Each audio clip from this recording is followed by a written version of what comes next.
Bueno, muy buenos días a todos. Estamos aquí una vez más en nuestra clase que nos corresponde al día de hoy.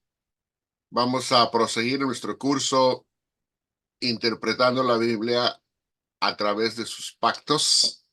Tenemos con nosotros para una clase más a nuestro invitado, instructor Amós Hidalgo Acosta. Muy contentos de recibirlo nuevamente en nuestro canal, acá en el Instituto Bíblico Virtual Casa de Estudio Reino de Dios. Les invitamos que por favor nos den un like, un me gusta cuando visiten nuestro canal de YouTube y al mismo tiempo, si no se han suscrito, que se suscriban, apriétenle a la campanita para que entonces también pueda recibir todas las notificaciones y de esa manera puede estar al tanto de todas las clases y de todas las transmisiones que tenemos en nuestro canal de YouTube. Lo mismo es si nos gusta seguir en la página personal de su servidor en Facebook, nos puede buscar ahí también, y en otras plataformas digitales, como ustedes saben, donde estamos presentes. Así que les agradecemos su preferencia y su apoyo. Bueno, vamos de una vez a la clase y vamos a darle la oportunidad a nuestro hermano profesor el día de hoy que inicie la clase, inicie la sesión. Adelante, Amos. ¿Puedes adelantar la diapositiva, por favor, Ben?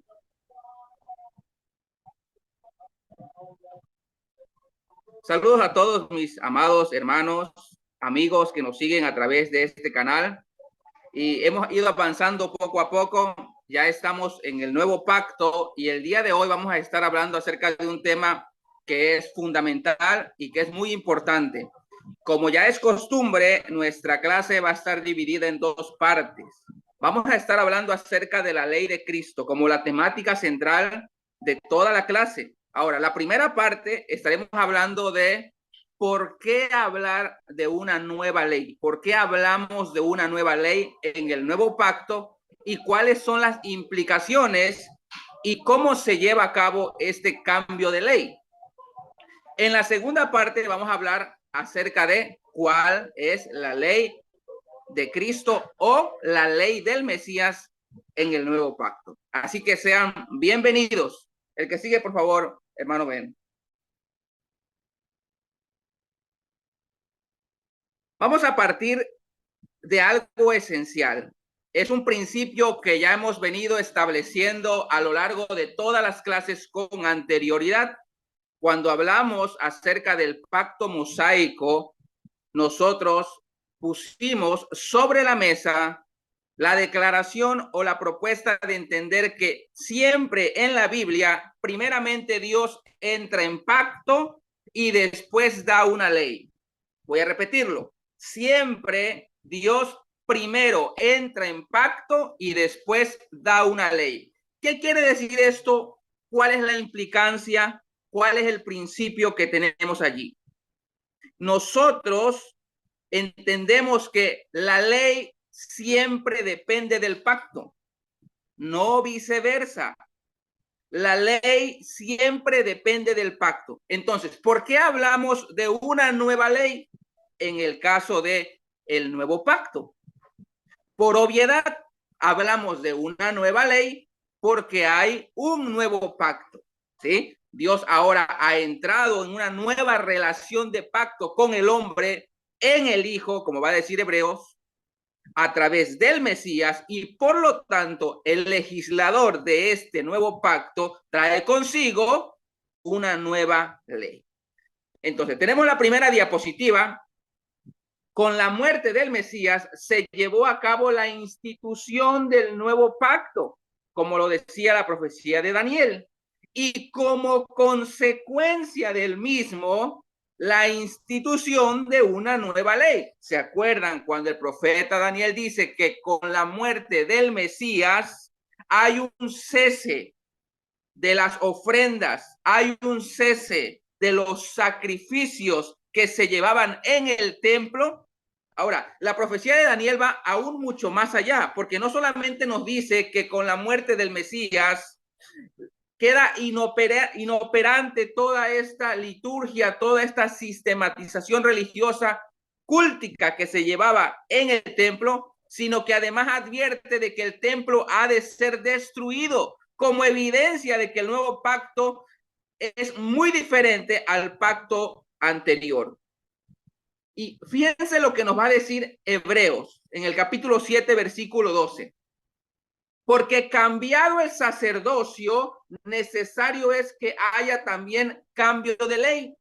Esto es interesante porque el cambio de ley es como un efecto dominó o como un daño colateral de algo que antecede. Es decir, el pacto antiguo giraba en torno a un templo físico y los sacerdotes ministraban en un templo físico.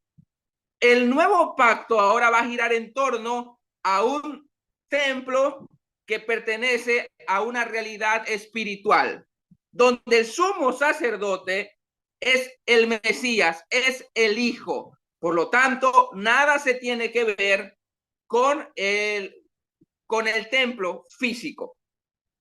Hay un cambio de sacerdocio, de un sacerdote que ministra en una realidad física, en un templo físico, a el sacerdocio que ahora se ministra en una realidad espiritual. ¿Sí? En ese sentido, el cambio de ley es como consecuencia de que primeramente hubo un cambio de sacerdocio. Y esto tiene que ver con el pacto. Hay un cambio de sacerdocio porque hay un nuevo pacto que se rige, se establece y se ministra de forma diferente. Debido a que el antiguo pacto había resultado ineficaz para crear un pueblo fiel, esto lo dice Hebreos haciendo una relectura de Jeremías, porque ellos, es decir, el pueblo del pacto, el pueblo de Israel, ellos no permanecieron en mi pacto. Es decir, ellos quebrantaron el pacto. El pueblo de Israel resultó, desde el análisis que presenta Jeremías, el pueblo de Israel resultó ser un mal compañero de pacto, un compañero infiel, desleal, que quebrantó el pacto, tal como lo va a reconocer Daniel en su oración. Y esto también ya lo hemos hablado. Ahora, el nuevo pacto que se anuncia en Ezequiel, el nuevo pacto que se anuncia en Jeremías, aparece difiriendo del antiguo precisamente porque pondría las leyes de Dios en la mente y las escribiría en el corazón, cumpliéndose de esta manera el propósito de Dios para el ser humano. Ya nosotros hemos dicho que el nuevo pacto gira en torno a la promesa de una regeneración interna de la comunidad del pacto. Dios promete renovar al hombre, renovar al pueblo desde adentro hacia afuera, y la garantía de dicho cambio, de dicha transformación, es que el Espíritu de Dios habría de venir y había de cohabitar en dichas personas. Es decir, que el Espíritu va a habitar dentro. Por eso Hebreos, haciendo la relectura de Jeremías, dice: pondré mis leyes en la mente de ellos y sobre su corazón las escribiré. Y seré a ellos por Dios y ellos me serán a mí por pueblo. Aquí hay dos cosas importantes. Esta expresión, pondré mis leyes en la mente de ellos y sobre su corazón las escribiré. Cuando nosotros vamos al Éxodo, cuando Dios entrega las tablas de la ley, cuando Dios entra en pacto con Israel en el Sinaí, ¿qué es lo que sucede? Y es algo que se ha remarcado muchas veces. Dios con su dedo escribió sobre las tablas de piedra. Ahora, obviamente esto en una clase básica de hermenéutica, esto se llama antropomorfismo. Antropomorfismo. Pero más allá de eso, más allá de la literalidad de que Dios escribió con su dedo, el propósito teológico es muy fuerte. Es Dios mismo escribiendo una ley en tablas de piedra. Ahora, ¿qué es lo que anuncia el nuevo pacto? que Dios mismo, el mismo Dios que se nos mencionó en Éxodo, que escribió la ley en tablas con su dedo, ahora ese mismo Dios va a escribir su ley, pero en el corazón y en la mente de las personas. Y esto apunta a lo que dice el nuevo pacto. Y seré a ellos por Dios y ellos me serán a mí por pueblo. Una relación Dios-pueblo, una relación que va a ser diferente, una relación que se presagiaba desde la propia Torá, porque amarás al Señor tu Dios con todo tu corazón, etcétera y etcétera. Pero dicho sea de paso, esta promesa que se le da al pueblo hebreo, que se habrá de cumplir en el nuevo pacto, y seré a ellos por Dios y ellos me serán a mí por pueblo, debemos recordar que es una promesa que Dios le dio a Abraham. Esa promesa está latente en Abraham, se le hace un recordatorio a David en el pacto davídico y finalmente tiene su culmen, tiene su cumplimiento en el nuevo pacto. El problema aquí es saber cuáles son esas leyes, porque dice Jeremías, y lo repite Hebreos, pondré mis leyes en la mente de ellos, y uno dice, ¿qué leyes? ¿Cuáles son las leyes que Dios va a colocar en la mente y en el corazón? El que sigue, por favor, ven.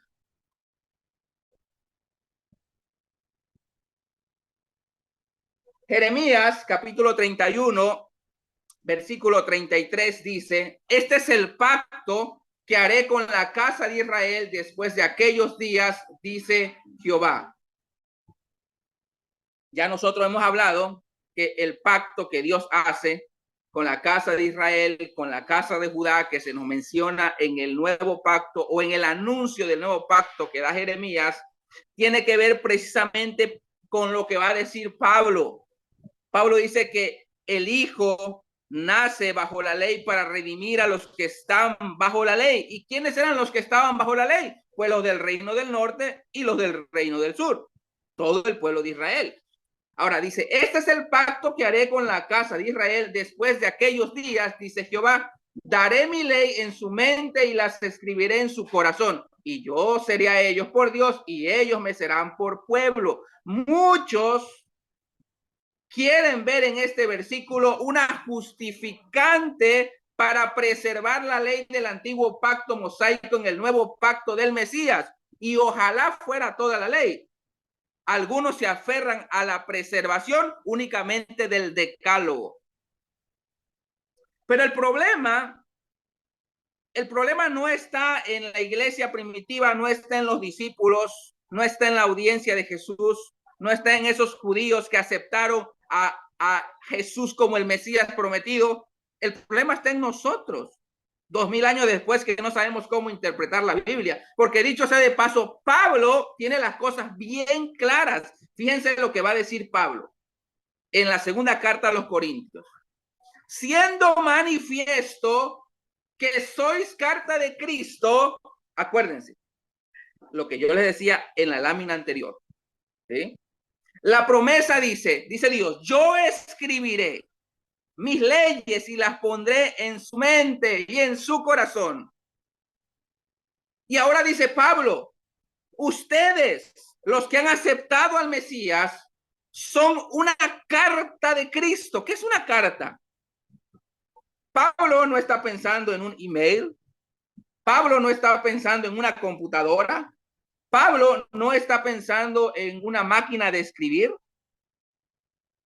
Pablo está pensando en una tinta que escribe sobre un material físico. ¿Esto a qué nos recuerda? ¿Se acuerdan que Éxodo nos va a decir que Dios con su propia mano escribió, con su propio dedo escribió las leyes en piedra? Y ahora va a decir Pablo, haciendo una relectura de lo que profetizó Jeremías. Ustedes son como una carta de Cristo, donde ahora el que escribe es Cristo, es el Mesías. Él es el que está escribiendo sobre ustedes. Escrita no con tinta, sino con el Espíritu. ¿Se dan cuenta? Lo que dice Jeremías, lo que dice Ezequiel, cuando dice que va a escribir la ley en la mente y en el corazón, y esto está vinculado con la llegada del Espíritu. Y dice Pablo, escrita no con tinta, sino con el Espíritu de Dios. Ahora es Cristo quien escribe, pero escribe la ley de Dios a través del Espíritu que es colocado en las personas dentro. No en tablas de piedra, sino en tablas de carne del corazón.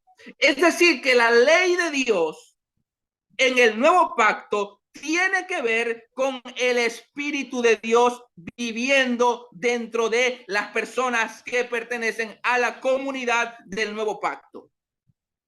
Esto está claro para Pablo. En el Antiguo Testamento, la Torá mosaica era el ayo, era la guía, era el tutor, era el pedagogo, era el que enseñaba.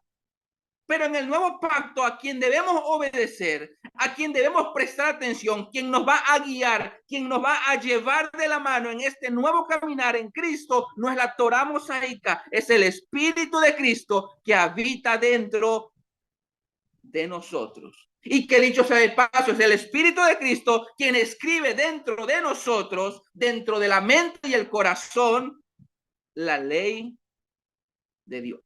El que sigue, por favor, ven.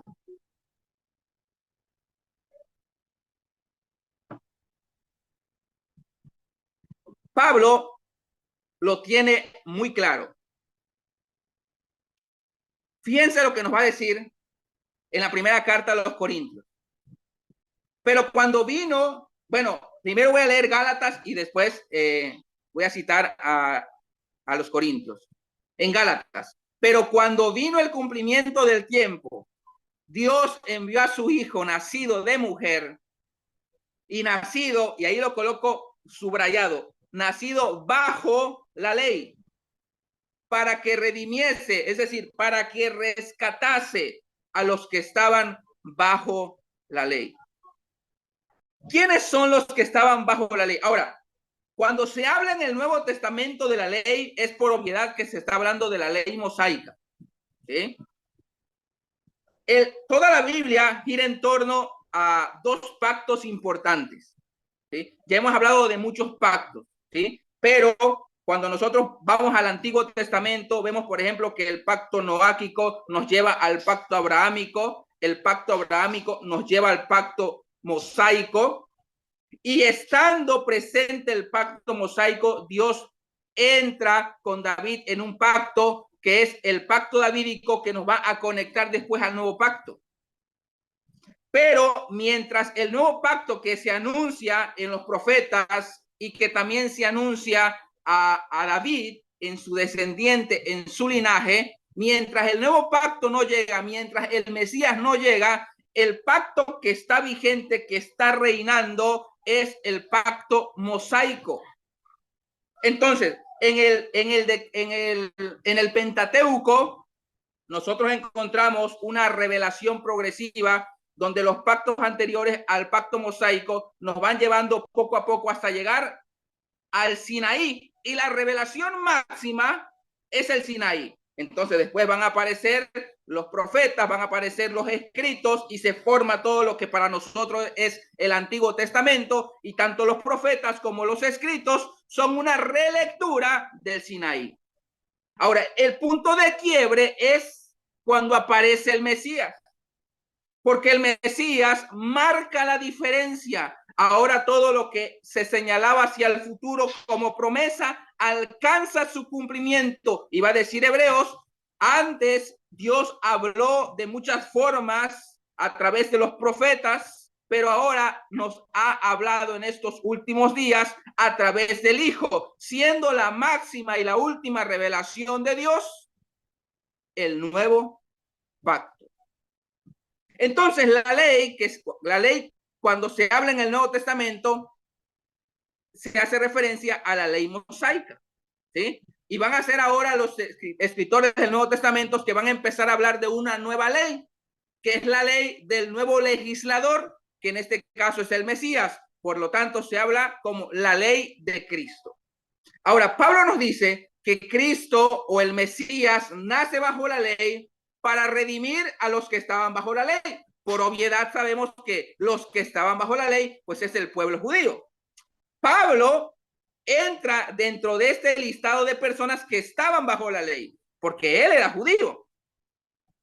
Ahora, fíjense lo que nos va a decir Pablo en la primera carta a los Corintios, en este trabajo de evangelismo que estaba llevando. Me he hecho a los judíos como judío para ganar a los judíos, a los que están sujetos a la ley, es decir, a la ley mosaica, aunque yo no esté sujeto a la ley. Ahora, esto es muy osado lo que va a decir Pablo. Pablo es judío, pero Pablo como judío está diciendo que él no está bajo la ley mosaica, como sujeto a la ley, para ganar a los que están sujetos a la ley. ¿A cuál ley? A la ley mosaica. A los que están sin ley, como si yo estuviera sin ley. Esto es importante porque Pablo está diciendo, a los que no están y nunca han estado bajo la ley mosaica, yo no los trato como si ellos estuvieran bajo la ley mosaica. Fíjense, hermanos, a mí me tocó leer hace mucho tiempo tratados de evangelismo donde se presentaba el evangelio, y la plataforma para presentar el evangelio era empezando con la lectura de los 10 mandamientos. Y entonces se le dice a la persona, mira, aquí el mandamiento dice no robarás. ¿Alguna vez tú has robado? No, pues sí. ¿Quién no ha robado? Ah, bueno, pues ya quebrantaste el mandamiento. Pero no te preocupes, ¿sí? La paga del pecado es muerte, pero Jesucristo vino a liberarte de ese pecado. ¿Qué es lo que están haciendo estas personas? Están metiendo bajo la ley a quienes nunca han estado bajo la ley. Y Pablo dice que él, a los que nunca han estado bajo la ley, él no los trata como si hubiesen estado bajo la ley. Pero fíjense lo que nos va a decir Pablo. No estando yo sin ley de Dios, porque hasta eso a veces como que caemos en una idolatría de la ley mosaica. Es que esta es la ley de Dios. Bueno, sí, cuando estaba vigente era la ley de Dios.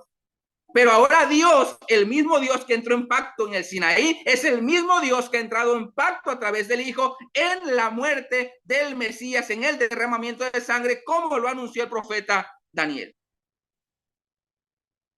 Y ahora hay una nueva ley.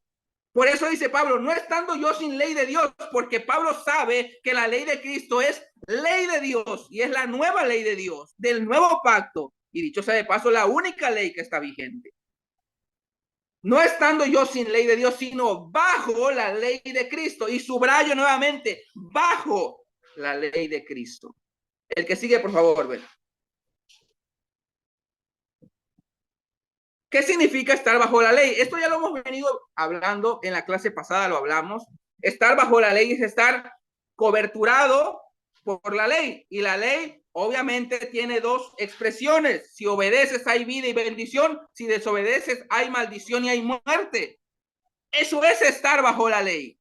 Pero Pablo dice, yo ya no estoy bajo la ley mosaica. Y entonces uno dice, ¿qué pasó? ¿Por qué Pablo está diciendo que él no está bajo la ley mosaica? ¿En qué momento sucedió eso? ¿Por qué Pablo está diciendo, se lo está sacando de la manga? ¿Está inventando algo? ¿Es alguien que odia la ley de Moisés? No. Pablo entiende que lo que Cristo, como el que instituye el nuevo pacto, ha hecho una obra de liberación de la ley precisamente sobre aquellos que estaban bajo la ley. Llegado el tiempo,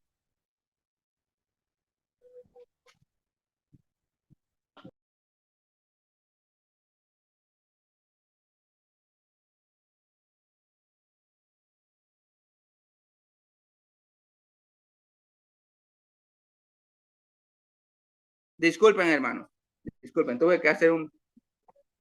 Bueno, Pablo entiende que lo que ha sucedido en el Mesías es una liberación de la ley sobre aquellos que estaban bajo la ley. Pablo ahora mismo, él se ve como alguien liberado de la ley. Por eso dice, yo ya no estoy bajo la ley. bajo la ley mosaica. Fíjense lo que va a decir Jeremías cuando habla del nuevo pacto. Pero este es el pacto que haré con la casa de Israel y con la casa de Judá, y ya explicamos por qué. Pero hay algo importante que va a suceder en el nuevo pacto, porque perdonaré la maldad de ellos. ¿La maldad de quiénes? ¿Quiénes están bajo la ley? Pues Israel. Y no me acordaré más de su pecado. Esto es importante porque esta expresión que hace el anuncio del nuevo pacto es contrario a todo lo que hace la ley de Moisés. La ley de Moisés, si algo nos recuerda, es que somos pecadores. Si algo hace la ley de Moisés, es evidenciar que somos pecadores. Pero dice el nuevo pacto que Dios no se acordará más del pecado de las personas. Está anunciando un sacrificio único, irrepetible, una vez y para siempre. A tal punto de que Dios dice, no solamente voy a perdonar la maldad, sino que ya no me acordaré del pecado de ellos. Ahora, quiero leer el pasaje que está allí en la parte de abajo donde dice, esto lo dice, no lo dice el apóstol Pablo, lo dice el apóstol Juan. Todo aquel que comete pecado infringe también la ley. Ahora, ¿de qué ley está hablando el apóstol Juan? Pues de la ley mosaica. Todo aquel que comete pecado infringe la ley, pues el pecado es infracción de la ley. El pecado es infracción de la ley. Ahora, este pasaje es uno de los pasajes favoritos que utilizan aquellos o aquellas que abogan por la preservación de la ley mosaica en el nuevo pacto. Y entonces dicen, Juan está diciendo que pecado es infracción de la ley. Es decir, que la ley está vigente, que si uno sigue quebrantando la ley mosaica, sigue pecando. Bueno, hay que leer un poquito más. Primera carta de Juan, capítulo 3, versículo 4, sí dice eso. Pero ¿qué dice el versículo que sigue? El versículo 5, fíjense cómo dice. Y sabéis. Bueno, voy a leerlo el 4 y el 5 juntos. Todo aquel que comete pecado infringe también la ley, pues el pecado es infracción de la ley. Y sabéis que él, es decir, que el Mesías, que Cristo, y sabéis que él apareció para quitar nuestros pecados y no hay pecado en él. Versículo 6. Todo aquel que permanece en él no peca. Aquí vemos esto. Ciertamente en la ley mosaica, la infracción de la ley era pecado. ¿Qué era pecado? Quebrantar la ley. Desobedecer la ley era pecado. Y la paga del pecado era la muerte. ¿Sí?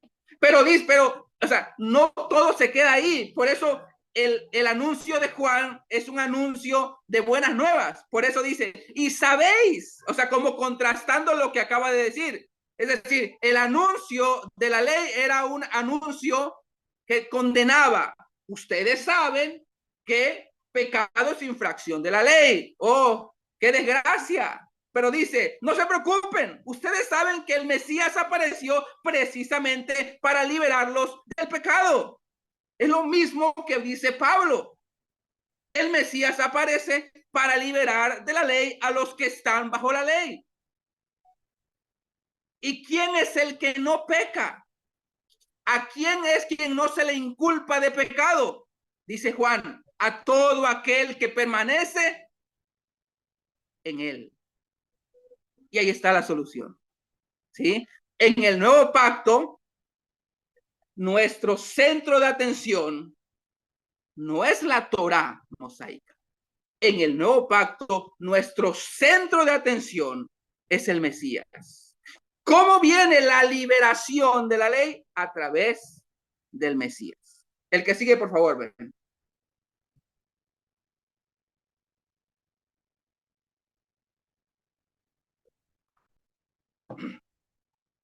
Entonces Pablo nos va a hablar acerca de cuál es el propósito de la ley en el antiguo pacto. Y fíjense lo que encontramos en la carta a los romanos. Pues antes de la ley había pecado en el mundo. Esto es interesante porque Pablo nos está diciendo claramente que la ley no ha existido todo el tiempo desde el momento de la creación. No. De hecho, Pablo está diciendo, lo que ha existido desde siempre es el pecado, pero no la ley. Porque se entiende que la ley, hablando de la ley mosaica, la ley aparece en el Sinaí y empieza a regir en el Sinaí. Después del Sinaí. ¿Hasta cuándo? Hasta el Mesías.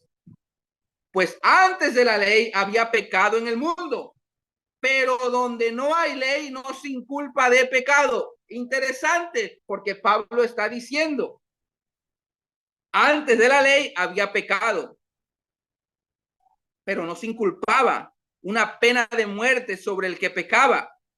Ponemos un ejemplo. Caín mató a Abel. ¿Sí? No hay una ley del talión que estuviera vigente o presente si recibe un castigo, pero no la pena que vendría a dar la ley mosaica. Pablo está siendo claro, la ley no ha existido siempre, la ley tiene un punto de partida y va a tener un punto culminante, porque el fin de la ley, la finalidad de la ley va a ser Cristo. Ahora, dice Pablo, reinó la muerte desde Adán hasta Moisés. Aún en los que no pecaron a la manera de la transgresión de Adán, el cual es figura del que había de venir. Y entonces Pablo hace una conexión entre el primer Adán y el segundo Adán.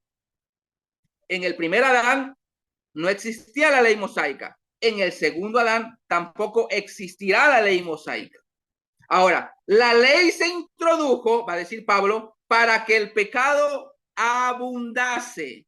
¿Sí? La ley fue inserta en la historia de la salvación con un propósito muy particular. El que sigue, por favor, ven. Hay otro punto que también nosotros debemos tener en cuenta a la hora de tratar la ley o de entender la ley. La ley tenía también un uso dentro de la sociedad, en este caso dentro del pueblo hebreo, como una ley civil. Y tengo el ejemplo de Éxodo 21, donde tenemos la ley del talión, ojo por ojo, diente por diente, mano por mano, pie por pie, quemadura por quemadura, herida por herida, golpe por golpe. ¿Sí? Ahora, tenemos una relectura de este mismo tema de la ley del talión, pero ahora en Deuteronomio. Y vemos cómo aquí el comentario hace una aplicación de dicha ley. Lo voy a leer. Cuando se levantare testigo falso contra alguno para testificar contra él, los dos litigantes se presentarán delante de Jehová y delante de los sacerdotes y de los jueces que hubiere en aquellos días. Y los jueces inquirirán bien. Y si aquel testigo resultare falso y hubiere acusado falsamente a su hermano, entonces haréis a él como él pensó hacer a su hermano, y quitarás el mal de en medio de ti. Y los que quedaren oirán y temerán, y no volverán a hacer más una maldad semejante en medio de ti, y no le compadecerás. Vida por vida, ojo por ojo, diente por diente, mano por mano, pie por pie. Esto es interesante porque la ley tenía el poder, la facultad de castigar, de imponer una pena por la transgresión de la ley. La ley el pecado es una infracción de ley y por lo tanto el pecado se pagaba con muerte. Por eso Pablo va a decir, la paga del pecado, hablando dentro del contexto de la ley mosaica y contrastando la antigua ley con la nueva ley del Mesías, dice, la paga del pecado es muerte, pero el regalo de Dios en Cristo Jesús, es decir, en el nuevo pacto, no es muerte, sino es vida. El que sigue, por favor.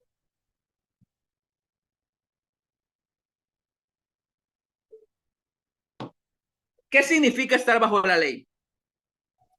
Deuteronomio capítulo 30, versículo 19 dice, a los cielos y a la tierra llamo por testigos. Desde ya, esto se viene muy en serio. A los cielos y a la tierra llamo por testigos hoy contra vosotros, Dios diciéndole al pueblo de Israel. El cielo y la tierra es testigo contra ustedes, que os he puesto delante la vida y la muerte, la bendición y la maldición. Escoge pues. Escoge la vida, o que el consejo que Dios le da, para que vivas tú y tu descendencia. Deuteronomio capítulo 31, versículo 26 dice, tomad este libro de la ley y ponedlo al lado del arca del pacto de Jehová vuestro Dios y esté allí por testigo contra ti. El arca del pacto en el lugar santísimo, el arca del pacto representa a Dios, el libro de la ley representa a Dios. Dios es testigo en contra del pueblo. Acuérdense que el pacto mosaico es un pacto de vasallaje. Y lo sabemos por las dos tablas de piedra. Y Dios no solamente es compañero de pacto, es castigador de pacto. Todo esto ya lo hemos hablado cuando hablamos sobre la ley mosaica. Muy bien, estar bajo la ley significa estar bajo su testimonio acusador. Por eso la noticia que da Juan y la noticia que da Pablo de que Cristo redimió de los pecados y de la ley a los que estaban bajo la ley, es la mejor noticia para todos aquellos que habían estado bajo la ley. El que sigue, por favor. Tengo otro ejemplo más que se encuentra en Josué, cuando Josué en Siquén hace una renovación del pacto mosaico. Y dice así, si dejareis a Jehová y sirviereis a dioses ajenos, él, es decir, Dios, ¿qué va a hacer Dios? ¿Cómo va a actuar Dios? Si en el caso de que el pueblo quebrantare la ley, bueno, dice Josué, él se volverá y os hará mal y os consumirá después que os ha hecho bien. Vamos entendiendo que el pacto mosaico, como pacto de vasallaje, era un pacto condicional, era un pacto condenatorio, y no sé por qué hay gente que se aferra al antiguo pacto. El pueblo entonces dijo a Josué, no, sino que a Jehová serviremos. Y Josué respondió al pueblo, vosotros sois testigos contra vosotros mismos de que habéis elegido a Jehová para servirle. Y ellos respondieron, testigos somos. Quitad pues ahora los dioses ajenos que están entre vosotros e inclinad vuestro corazón a Jehová, Dios de Israel. Y el pueblo respondió a Josué, a Jehová nuestro Dios serviremos y a su voz obedeceremos. Entonces Josué hizo pacto con el pueblo el mismo día y les dio estatutos y leyes en Siquén. El que sigue, por favor, ven.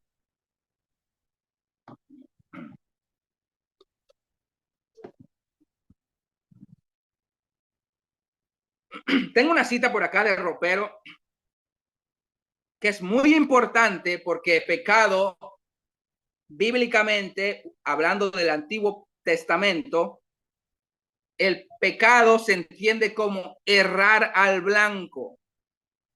Hatá, pecado, culpa, omisión contraria a la ley.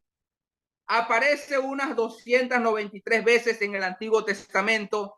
El matiz de este vocablo es perder el camino, o no dar en el blanco. Acuérdense que cuando Pablo dice la Torá, la ley, era un ayo, de eso está hablando. De la raíz hatá, errar. El deber es representado en la escritura como un camino o una senda a seguir.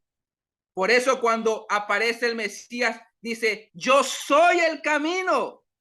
Ya no es más la Torah mosaica el camino, sino yo soy el camino. Por tanto, el pecado es salirse de esa senda, transgredir el camino de los mandamientos divinos, apartarse de ellos, casi siempre en el contexto de la alianza mosaica. Israel ha pecado, han quebrantado mi pacto que yo les había mandado. ¿Qué quiere decir esto? La expresión pecar es errar al blanco, es salirse del camino establecido. ¿Qué quiere decir esto? Pecado, por lo tanto, es transgresión de la ley, quebrantamiento de la ley. Pecado se entiende como no dar en el blanco. ¿Se acuerdan cuando Pablo va a decir, miserable de mí, yo queriendo hacer el bien, termino haciendo el mal? Eso es errar al blanco, porque el blanco era la Torá mosaica en el antiguo pacto. El que sigue, por favor, ven.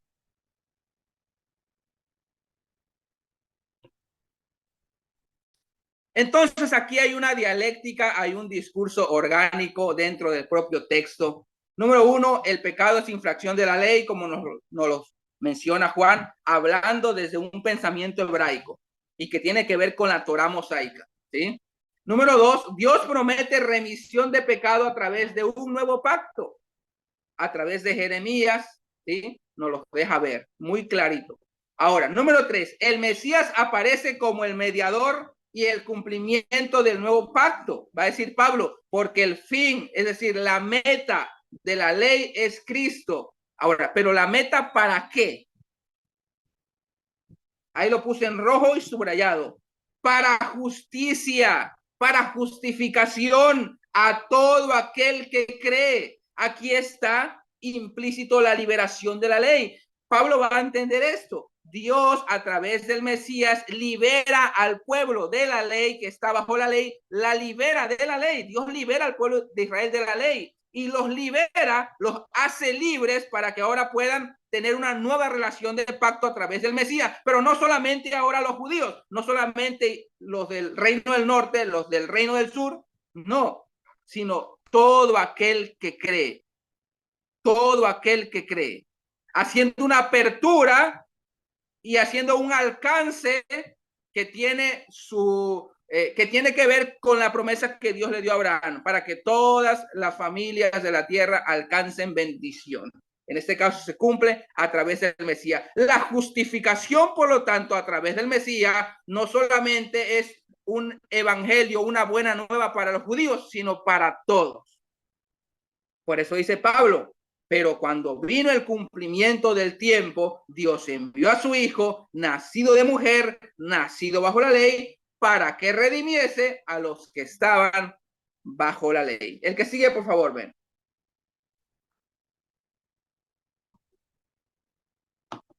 ¿Qué significa redimir a los que estaban bajo la ley? ¿Cómo es que se lleva a cabo esto? ¿Cómo es que Dios redime a los que están bajo la ley a través del Mesías? Ahora, Pablo nos va a decir en Romanos lo siguiente: mas ahora que habéis sido libertados del pecado, ¿se acuerdan que pecado tiene que ver con la ley? ¿Qué es pecado? Transgresión de ley. ¿Qué es lo que impone una pena de muerte? La ley. Habéis sido libertados del pecado. Habéis sido libertados de la culpa que impone la ley. Y habéis sido hechos siervos de Dios.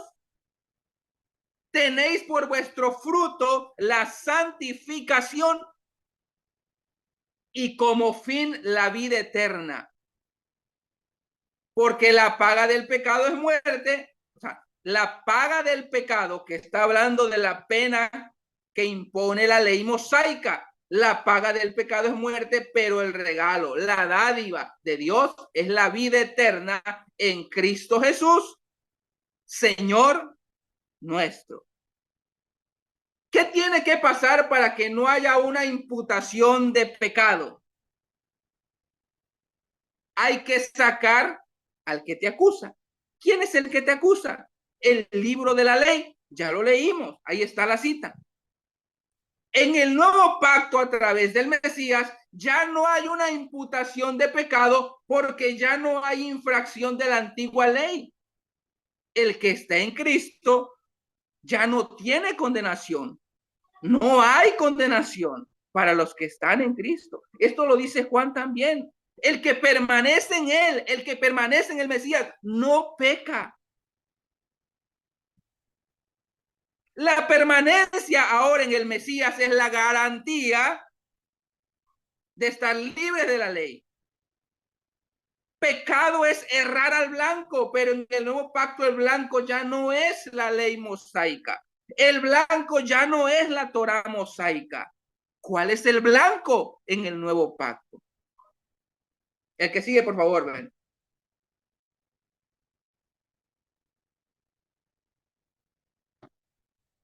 La muerte del Mesías trae una liberación de la ley, obviamente al pueblo de Israel.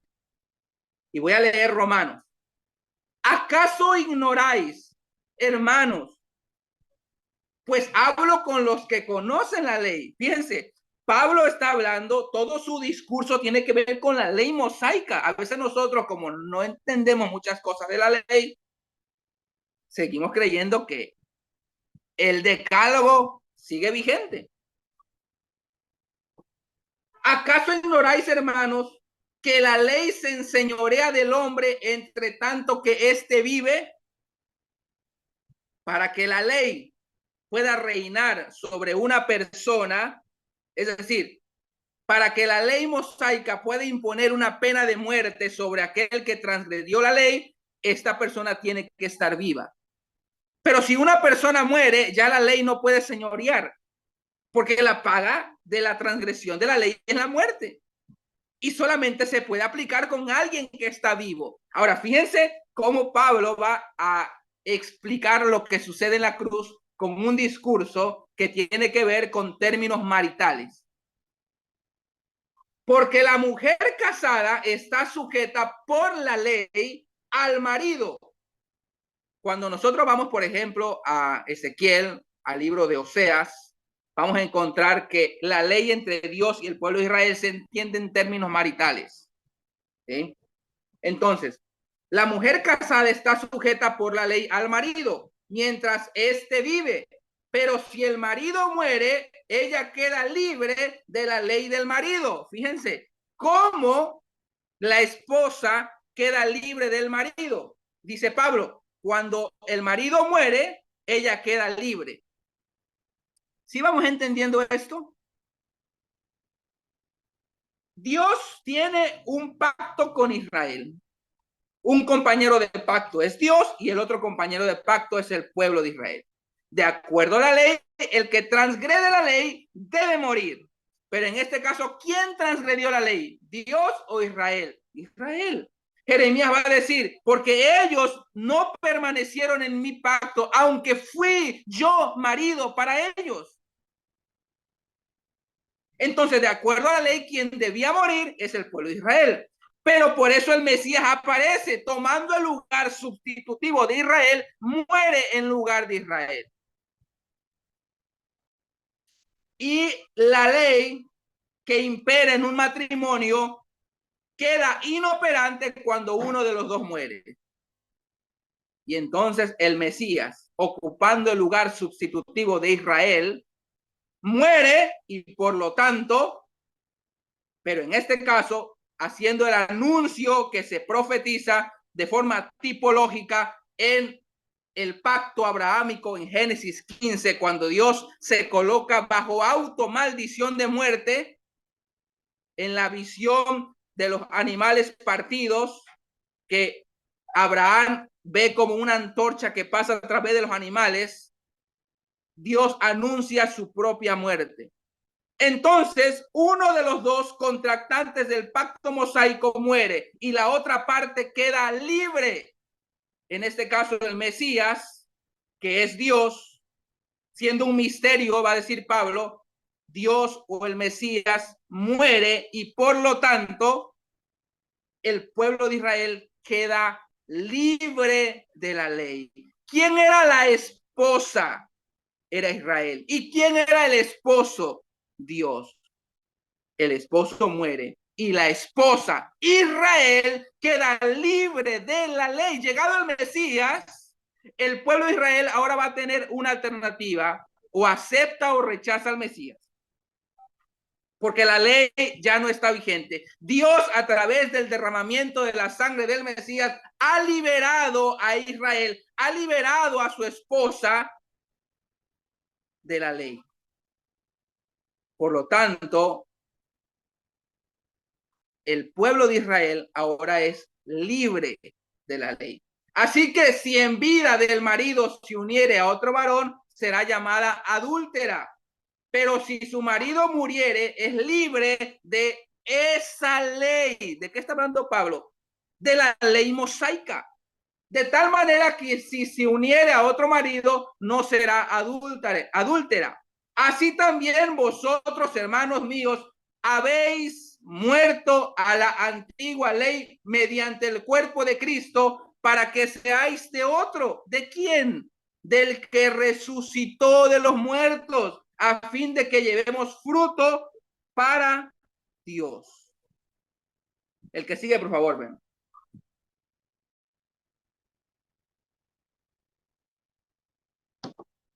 En conclusión, el Mesías quita la antigua ley y trae una nueva ley. Fíjense lo que dice Romanos. Ahora estamos libres de la antigua ley, estamos libres de la ley mosaica, por haber muerto para aquella en que estábamos sujetos. Pablo entiende que él, como judío, él ve que el Mesías ha muerto en su lugar, y por lo tanto ahora la ley mosaica ya no tiene señorío sobre él, porque Pablo ha muerto a la ley en Cristo, de modo que sirvamos bajo el régimen nuevo del Espíritu. Hay un régimen nuevo y hay un régimen antiguo. ¿Por qué dice del Espíritu? Porque el nuevo pacto tiene una nueva Torá, y la Torá es el Espíritu de Dios en las personas. Por eso dice Pablo, bajo el régimen nuevo del Espíritu y no bajo el régimen viejo de la letra. Pablo ya no está bajo la ley mosaica. ¿Qué diremos pues? ¿La ley es pecado? En ninguna manera. Pero yo no conocí el pecado sino por la ley, porque tampoco conociera la codicia si la ley no dijera no codiciarás. Y esto es interesante porque este mandamiento, no codiciarás, es el 10º mandamiento del decálogo. Y hay algunos que siguen diciendo que el decálogo es una ley moral que está vigente en el nuevo pacto, y Pablo está diciendo que está libre de la ley. ¿De cuál ley? De esa ley que dice no codiciarás. Ahora pues, ninguna condenación hay para los que están en Cristo Jesús, los que no andan conforme a la carne, sino conforme al Espíritu, porque la nueva ley del Espíritu de vida en Cristo Jesús me ha librado, va a decir Pablo, me ha librado de la antigua y de la vieja ley, del pecado y de la muerte. El que sigue, por favor, ven. Y ahora sí, vamos a la pregunta.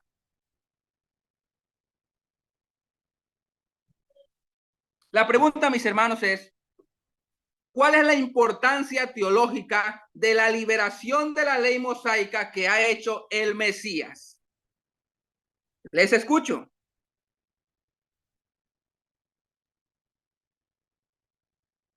Ahora sí, mis hermanos, aprovechen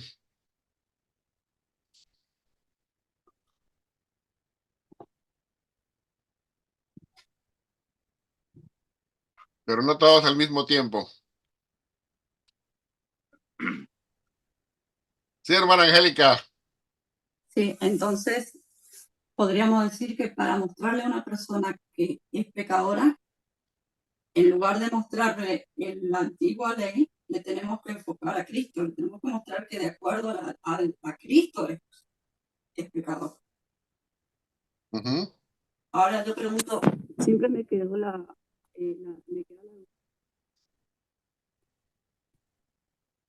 Se acabó la comunicación, hermana, ya no lo oímos. Terminamos con la palabra Cristo, hasta ahí le escuchamos. ¿Ahí me escuchan? Ahí sí. Cuando le presentan a Jesús la mujer adúltera para probarlo a Jesús, porque la querían apedrear, y Jesús le dice, bueno, el que está libre de pecado tire la primera piedra. Ahí Jesús está deliberadamente mostrando el cambio de ley, porque a mí me parece que los acusadores estaban en su derecho, o sea, ellos tenían razón de apedrearla bajo la ley. Y Jesús está mostrando deliberadamente en ese momento que él está cambiando la ley. Exacto, hermana. Ese es un excelente ejemplo. Jesús trata a la mujer adúltera no bajo la ley mosaica. No. De hecho, le dice, yo no te condeno, vete y no peques más. Jesús lo que utiliza es en ella la ley del amor, que es lo que va a predominar en el nuevo pacto. No la trata bajo la ley mosaica. De hecho, apela a la conciencia de aquellos que la estaban acusando y condenando, claro, demostrando así que la ley mosaica era ineficaz. O sea, podían obedecer a la ley siendo aún transgresores de la ley. Excelente ejemplo, hermano. Gracias, hermana Angélica. Vamos a darle ahora oportunidad a Jorge. Sí, bendiciones. Bendiciones. Quería, bueno, en efecto, ya sabemos de que estamos en la ley de Cristo, ya no en la ley de Moisés. Ahora, en el caso de la Torá, si no más mal recuerdo, son unos 613, algo así, preceptos. Ahora, en el caso de cuántos, o sea, si se pueden enumerar ya en la ley de Cristo, si se pueden mencionar un número total de mandamientos, si se puede enumerar ya en la ley de Cristo, del Nuevo Testamento. Amós. Bueno, hermano, en la segunda parte de la clase, después de esta sección de preguntas, en la segunda parte vamos a hablar acerca de cuál es la ley de Cristo y si efectivamente debemos o no buscar un listado de leyes en el Nuevo Testamento o en el Nuevo Pacto, a la manera de el Pacto Mosaico. Ahora, otra cosa que quería preguntar es sobre ejemplo de Abraham. Abraham capítulo 12 dijo, en ti serán benditas todas las familias de la tierra. Estará hablando de una manera teleológica y Dios refiriéndose directamente al nuevo pacto, a Cristo, que vendría en su tiempo y en él serían benditas las naciones. Definitivamente el nuevo pacto es el cumplimiento del pacto abrahámico y del pacto davídico. Por ejemplo, en el primer versículo del primer capítulo de Mateo dice, esta es la genealogía de Jesucristo, hijo de David, hijo de Abraham. Así que está muy vinculado a la promesa tanto de David como de Abraham.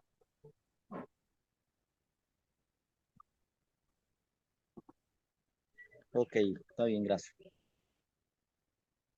¿Alguien más? Hermano Melvin. Y después David. Ok, gracias, profesor Ben. Gracias, Amós, hermano Amós. Mi pregunta, brother, es con respecto, creo que fue en el Sermón del Monte, si no me equivoco, cuando Jesucristo dijo, oíste que fue dicho, ojo por ojo y todo lo demás, ¿no? Mas yo os digo, boom, este quiebre, mi hermano, es donde al menos he escuchado de que estaría aquí Jesús, digamos, de alguna manera ya tratando de implementar lo que estamos hablando, o porque viste, bueno, al menos tengo entendido de que nadie, absolutamente nadie podía quebrantar, ¿no? La Torá, los mandamientos del antiguo pacto. Entonces Jesucristo aquí estaba haciendo referencia al tema de hoy, o meramente, no sé, algún texto sacado de contexto, o tiene otra explicación. Entonces esa sería mi pregunta. No sé si fui claro. Bueno, en la parte que viene vamos a hablar un poquito acerca de ello. Y sí, en el nuevo pacto lo que se rescata es el principio de la ley, no la letra de la ley, no la literalidad.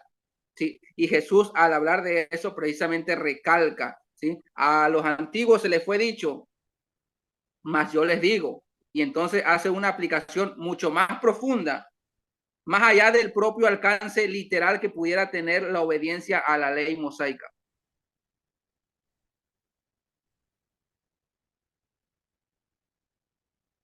No sé, hermano Ben, si quiere agregar algo más. Ah, Ok, por el, gracias. por el momento no, para no hablar de algo que todavía necesitamos explicar y que tú vas a exponer.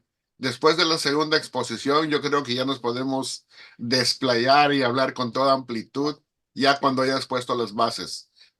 David,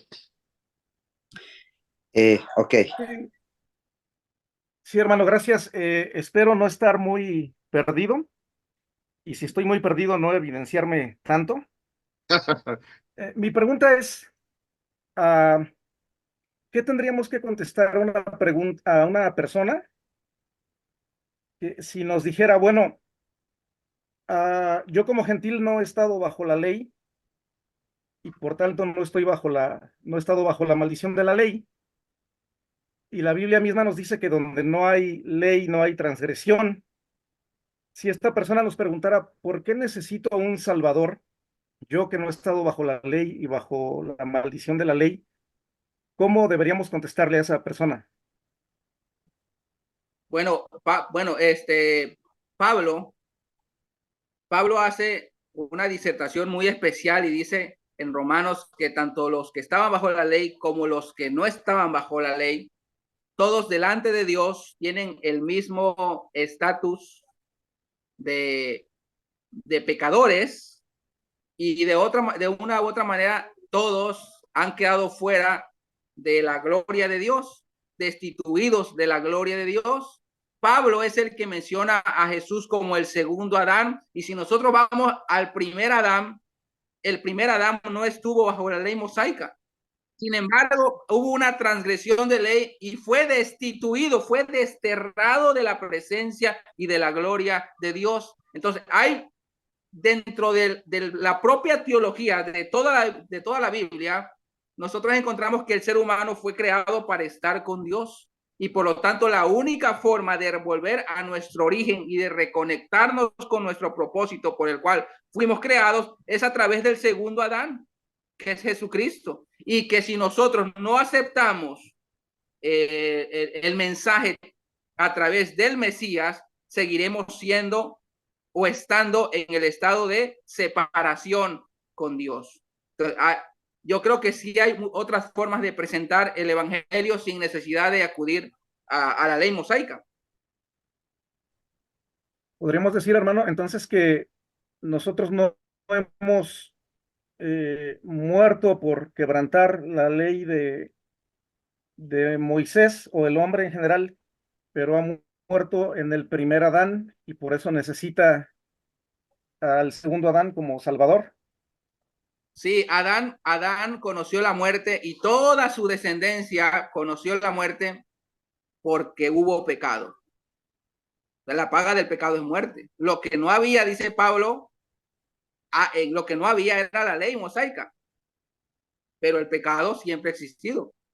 Por eso dice que la muerte reinó desde siempre. Sí, muchas gracias, hermano. Preguntaba nada más por lo que comentaban hace rato. Pues aquí donde yo me desenvuelvo, el método método de evangelismo siempre ha sido como pásalos por la ley, ¿no? Entonces Ajá. siempre a través de los 10 mandamientos, a través del pacto mosaico, y dicen, es que el pacto, los 10 mandamientos están vigentes porque es la ley moral, pero Pablo dice que los mandamientos en tablas de piedra fueron abrogados, ¿no? Entonces, Sí. para mí siempre ha habido como una desconexión entre esa manera de presentar el evangelio con lo que Pablo mismo nos está diciendo en la palabra. Muchas gracias. Ahí sí me Bien. gustaría agregar algo a David. Es muy importante lo que se está tocando y también tiene que ver con lo que la hermana Angélica presentó y tiene que ver con un tipo de teología. En este tipo de teología, lo que está pasando es que nos dicen a la hora de evangelizar, tienes que, como dices tú, como bien has explicado, la forma más fácil es que les presentemos que son culpables según la ley mosaica. Pero el problema es de que eso es fácil para alguien que es de trasfondo judío, porque conoce esa ley y está sujeto a esa ley en su conciencia y en su corazón. Ahora bien, cuando somos gentiles, como la mayoría de nosotros lo somos, a la hora de predicarle a otro gentil, entonces precisamente es ahí donde entramos en esa disyuntiva. Y la respuesta nos la da el apóstol Pablo en el capítulo 1 y en el capítulo 2 a los romanos, cuando él habla y dice, la ira de Dios se revela desde el cielo contra toda impiedad y maldad de quienes injustamente retienen la verdad. Y empieza a hablar de todos los que son paganos y cómo todos los que son paganos abiertamente transgreden la voluntad de Dios y de esa manera no solamente son pecadores porque heredaron la naturaleza pecaminosa de Adán, sino que después de que heredaron la naturaleza pecaminosa de Adán, también han cometido actos pecaminosos por ellos mismos, de manera que son doblemente pecadores, ¿verdad? Por herencia en este caso y por comisión, porque lo han cometido. Ahora bien, luego dice en el capítulo 2, dice que lo que realmente hace que una persona o sea excusada en su conciencia, o sea condenada en su propia conciencia, es una ley natural que Dios ha puesto en los corazones, o sea, en la conciencia de los seres humanos, individualmente, o perdón, independientemente si uno es judío o es gentil, esa conciencia o esa voluntad de Dios mínima o básica que Dios ha puesto en el corazón de las personas hace que la conciencia de un individuo esté despierta a la realidad de que está cometiendo bien o está cometiendo mal. No tiene nada que ver con ninguna ley escrita, que es la ley mosaica que todavía no había aparecido, como en el caso de Adán, que es el que mencionamos y que sabemos que todavía no había aparecido. Después viene Abraham y aún después de Abraham todavía faltan 430 años más para que llegue la ley mosaica. Entonces, y muy bien ha mencionado a Amós, que dice, bueno, de todas maneras la Biblia dice que desde Adán hasta Moisés, aún así había pecado, nada más que no habían transgredido en la misma manera en que habían transgredido desde Moisés en adelante. ¿Por qué no es en la misma manera? Porque anteriormente de Adán hasta Moisés habían transgredido sin una ley escrita y de Moisés en adelante ya existía la ley escrita. De hecho, cuando el apóstol Pablo sigue hablando, dice, la ley se introdujo para que la transgresión aumentase. Y nosotros lo leemos y decimos, ¿cómo puede ser posible? Porque pensamos que la ley se introdujo para restringir el pecado, como para contenerlo. No, y el apóstol dice que es al revés, dice, la ley se introdujo para que la transgresión se incrementara. ¿En qué manera se incrementó? En dos maneras. La ley como que acicateó, hizo despertar la pecaminosidad en el hombre y lo volvió más pecador. Y segundo, al volverlo más, o sea, al volver al hombre más pecador porque despertó sus instintos pecaminosos que llevaba en sí mismo, entonces la ley lo condenaba y le decía, bueno, vistes que vistes que tu pecado estaba dormido en ti, que yo vengo y lo despierto y puedo hacer que aflore y que salga viva luz. Bueno, pues es para que te des cuenta de tu verdadera condición. Y ahora que ya te diste cuenta de tu verdadera condición, lo único que me resta es declararte pecador.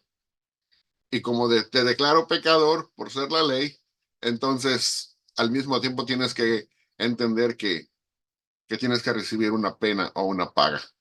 Entonces, en ese sentido, trabajaba directamente con el judío, ¿verdad? Ahora, con el que era gentil era diferente porque no había ese código escrito, pero sí había esa voluntad básica de Dios escrita en la conciencia y en el corazón de la gente. Entonces, cuando una persona necesita que se le confronte su pecado, yo creo que la manera de poderlo hacer, ahora que estamos en el nuevo pacto, es mucho más fácil, porque lo único que tenemos que hacer no es preguntarle, ¿tú has infringido algún mandamiento del decálogo?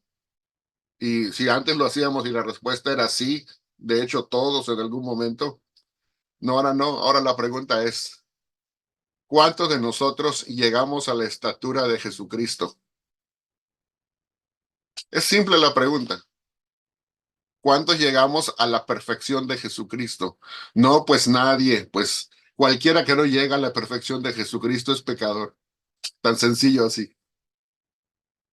Es mucho más fácil de que tú veas el pecado, porque cualquiera que conoce cuando menos un poquito de Cristo se va a dar cuenta de que Él es la expresión máxima de la santidad de Dios, pero también de su amor, ¿verdad? Pero en este caso de la santidad de Dios. Y podemos verlo en forma expresa, en cómo se comportaba, en lo que enseñaba, en cómo respondía, en fin, en todo, de una manera humana. O sea, expresivamente para que nosotros podamos compararnos con la última medida, con la voluntad misma de Dios expresada en carne. Y de esa manera es aún mucho más fácil. ¿Cuántos llegamos a la perfección de Jesús? No, pues yo no. Bueno, pues ahí donde no llegaste a la perfección de Jesús es pecado. Y de ahí nadie que nos escapemos. Nadie, no, nadie se puede escapar. Por mucho que una persona quiere decir, pero yo trato de guardar los mandamientos. No importa que trates, nunca lo vas a lograr, nunca vas a llegar a la perfección de Cristo. Si me doy a entender, de esa manera nos damos cuenta que quedamos destituidos de la gloria de Dios, no alcanzamos la gloria de Dios por nosotros mismos. Bueno, lo voy a dejar hasta allá por ahora. Espero que eso haya satisfecho el punto, David. Sí, hermano, muchas gracias. No necesitamos usar el decálogo para mostrarle a una persona que es pecadora. Es nada más compararlo con Cristo. William, adelante.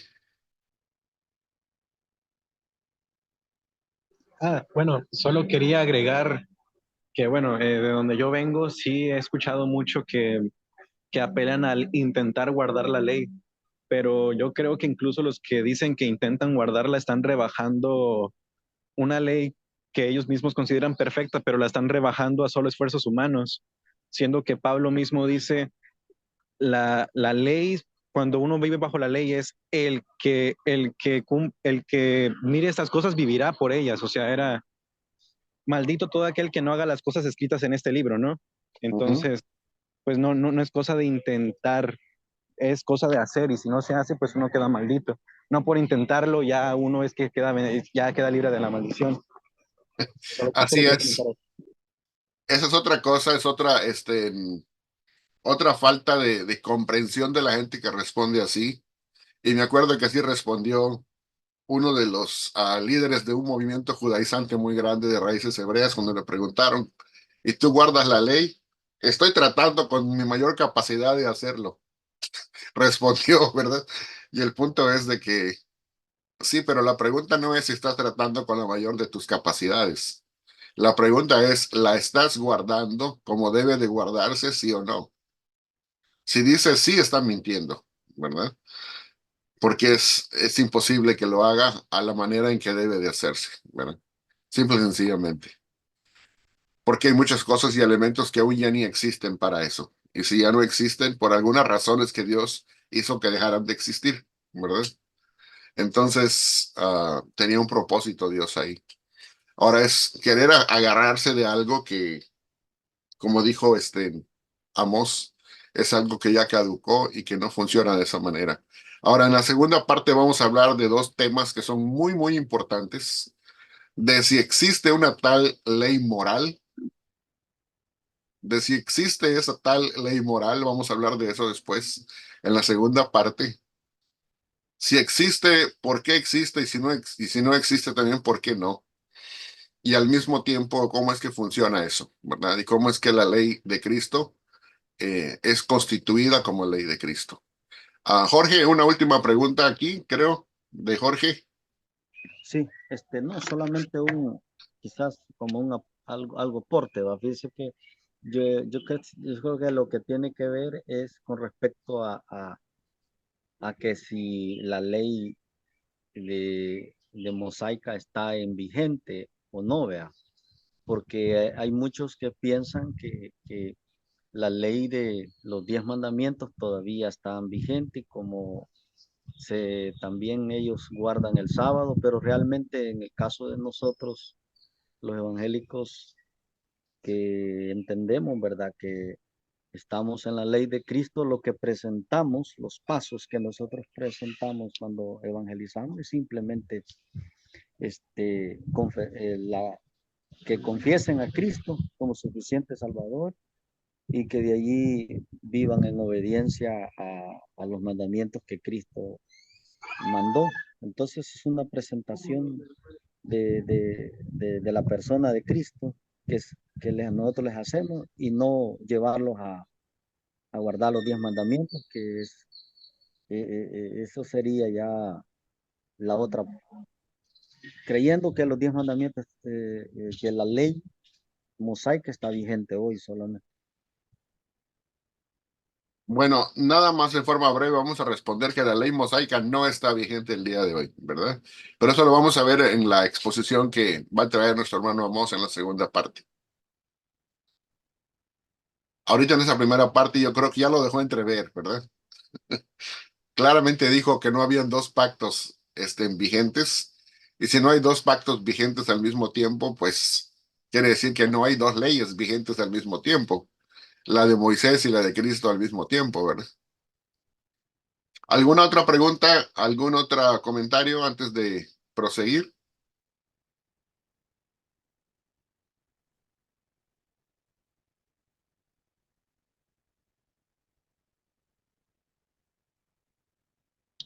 Solo quiero decir que no tengo pregunta. Gracias. Ok, muy bien. Gracias, Richard. Bueno, vamos a continuar entonces.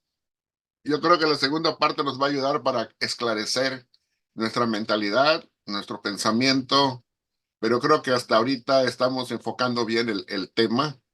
Este tema tiene mucha tela de donde cortar, pero vamos a dejarlo paso a paso. Vamos paso a paso, porque para algunas personas no es fácil de asimilar. Así que vamos a ir para allá.